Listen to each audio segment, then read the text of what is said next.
All right, and welcome back to my channel, you all. My name is Monique, in case you're new here. So let's jump straight into it. So today I'm going to teach you how to set up your Etsy shop from scratch. So the first thing you want to do is go ahead and click that link in the bio or the link that has been sent personally to you from me. By clicking this link, it'll allow you to get 40 free listings, which is awesome because every listing costs 20 cents. And so you get 40 of them for free just by signing up with my link. So the next thing you want to do is once you get to this page, you want to click on open a shop today. Then I already have an account, so I'm just going to use another email that I have. All right. And so we're going to put my first name, put my last name, and let's just create a password. And once you go ahead and create your account, it'll take you to this page. So I don't want to save that because I'm not really using it. And just to be completely candid with you all, this is going to be raw and uncut because I'm walking through it with you all as it happens. So if you hear any mistakes or any, mix ups, just roll with it. But the next thing we want to do is set up our shop preferences. So if you scroll down, you see shop language is English, shop country is the United States, and the shop currency is the United States dollar. This is really important because Etsy sells to people all over the world, and so they want to make sure that they have everything correct for you and your usage. And so the next question to ask you is, which of these best describes you? Are you selling as a full-time job? Are you selling as a part-time? Hopefully seeking to become full-time? Are you selling part-time? Or is it other? So let's just go ahead and click selling as my full-time job. You want to click save and continue. And so right here, you want to take a moment and name your shop. If you have an LLC and you want to really create a business behind this, I will tell you to make sure that your LLC is already formed. And then also make sure that your shop name isn't taken by somebody else. So for the purposes of this, we're going to just create a tester. So let's put tester shop. And without spaces. Okay, so with no spaces, tester shop, check availability, not available. So let's do tester shop creations. That's a good thing about Etsy. If your name isn't available, it will provide alternative usages for that same name. So I just clicked on the first one, it recommended, and I put tester shop creations. So the next thing we want to do is go ahead and click save and continue.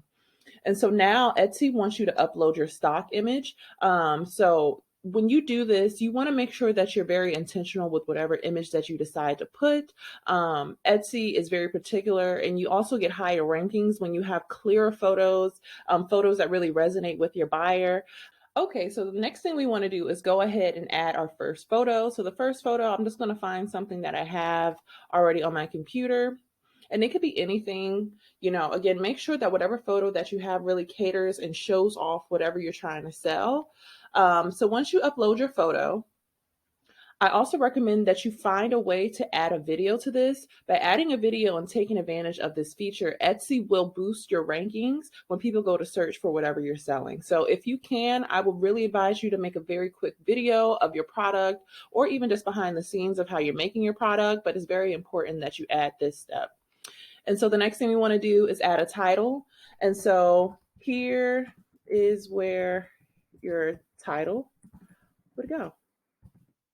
So typically with your title, I would tell you all to make sure that you add keywords that will make sure that your product is easily searchable and found, whether you're selling jewelry, fashion, kids wear, digital items. You always want to make sure that your title is very reflective of your actual item, because again, this is another way that Etsy allows people, not only just because of title matching, but when it comes to keywords and SEO, it's really important that you have as many keywords as possible in your title so you can be easily found. And so the next thing you want to do about listing is click who made it. So did you make it? Did a member of your shop make it? Or did another company or person make it? So we're going to say for the purposes of this that I made it. The next thing we want to do is, what is it? Is it a finished product or a supply or tool to make things? It's a finished product, especially if we're selling jewelry or digital products, something that's already made and can be brought instantly. It's a finished product.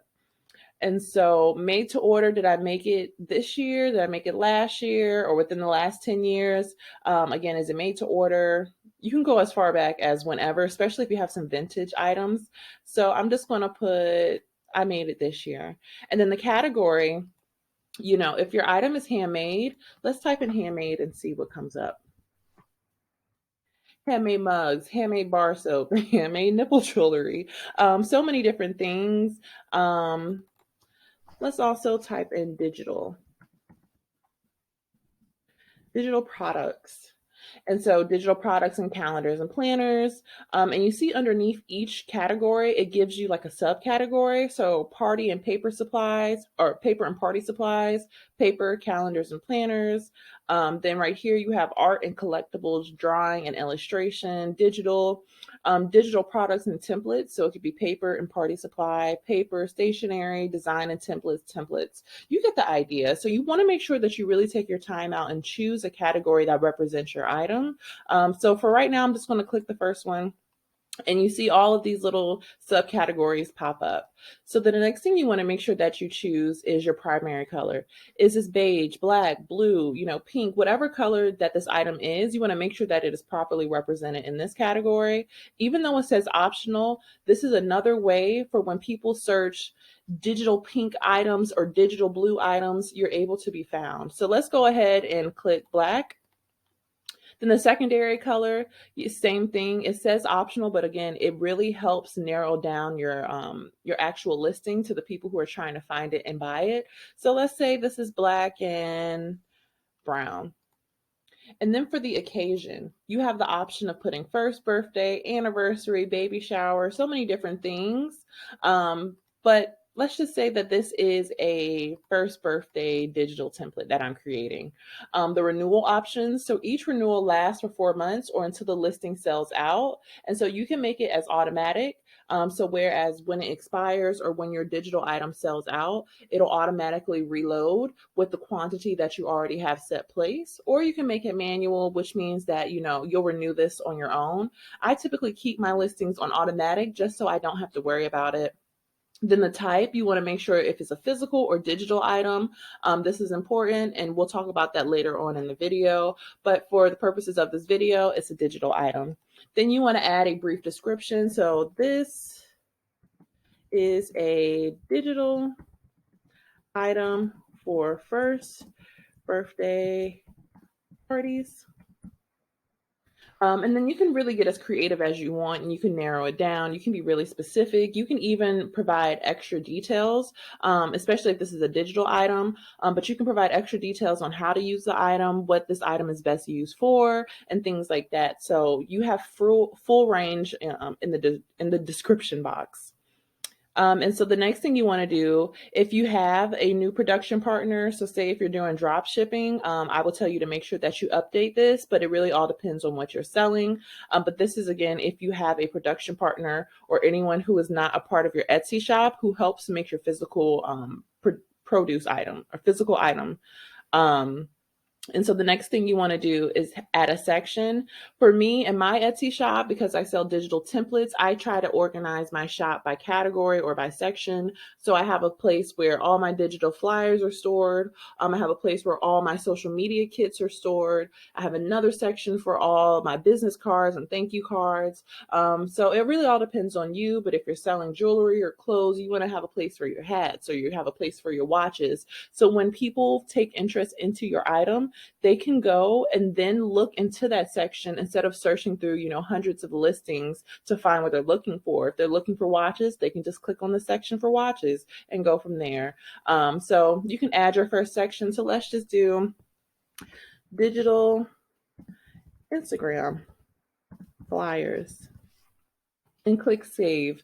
And then your tags. So tags are another way to be found in Etsy. So it depends on what you're selling, right? So if you're selling shoes, you want to make sure that you have leather shoes, if it's a leather shoe, but leather shoe is a brown shoe, footwear, things like that. That's very descriptive of whatever you're selling, so that if people aren't matching up to your exact title, which we created earlier in this video, they can at least have tags that are similar to what you're selling, and then you can still be found. So because I am selling a digital item, I'm going to put flyer, digital flyer, Instagram flyer, It's also a template.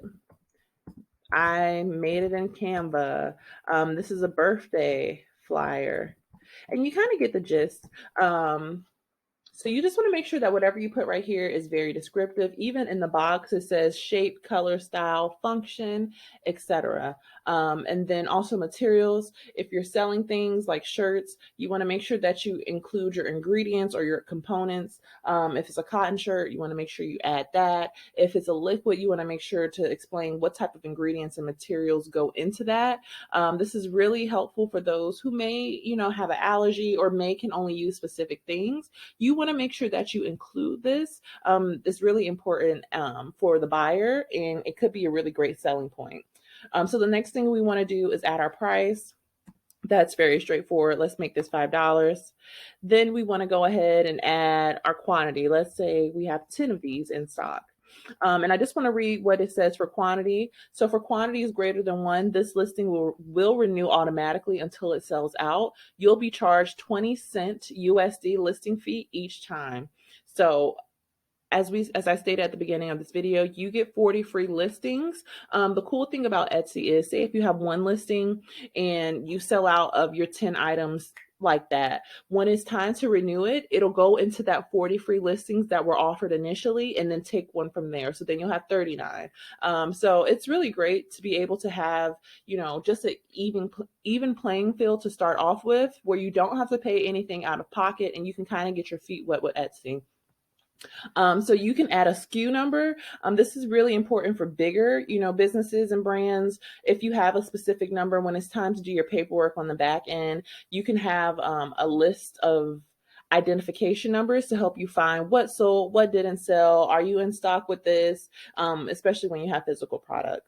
But this is for those who are really getting into the nitty gritty of things, but it is not mandatory to have this, and it does not affect your Etsy listing. So personalization. So you can collect personalized information for this listing. This is really great if you're making specialized names, nameplates, or anything that is very customizable to the buyer. So let's turn this on just to kind of get an understanding of what it is. So instructions for the buyer. So say if I was creating jewelry, name jewelry, right? So enter the name you would like to you would like to be, you would like to add to your necklace. And then you can do that. And so this is, and you can also put personalization as optional, but depending on what you're selling, if it is something where you're selling, like that is a selling point for it to be personalized, you want to make sure that you keep this off, because when you make it optional, people can still go ahead with their purchase and buy this without giving you any further instructions. Then you got to track down the customer, figure out what it is that they want to add to it, whatever, things like that. So personalization is optional, is only for when it is optional. And so what the customer sees is your question. And then they also see this little box underneath. So that everything over here is what the buyer will see. So you'll see the name, and then they'll have the option of entering whatever they need to enter. And that is a way to communicate with you without you going out of your way to hunt down a customer. So if you're selling a digital file, this is where you have the option to upload your image or your PDF or your PNG or, your SVG, whatever you have that's digital that the customer is buying. This is where you're able to upload that file. And once that file has been uploaded, once the customer purchase your listing, that file becomes automatically available for them to use at their own, disclosure. And again, there's no communication between you all unless you want to. Etsy makes it really easy for people to go ahead and go through the process of purchasing without inconveniencing the storefront. So if you have any digital items you would like to sell on Etsy as well, you have that option and you can upload that here as well. And then you just want to click save and continue. And that is how you have your first listing on Etsy. Hopefully this helped you all set up your shop, get things going. If you have any feedback or any tips and tricks for new Etsy shop owners, make sure to leave them down in the comments below. But again, make sure you click on that link that provides 40 free listings from me to you to help set up your shop easier, pain-free, and less of a commitment. So until next time, bye.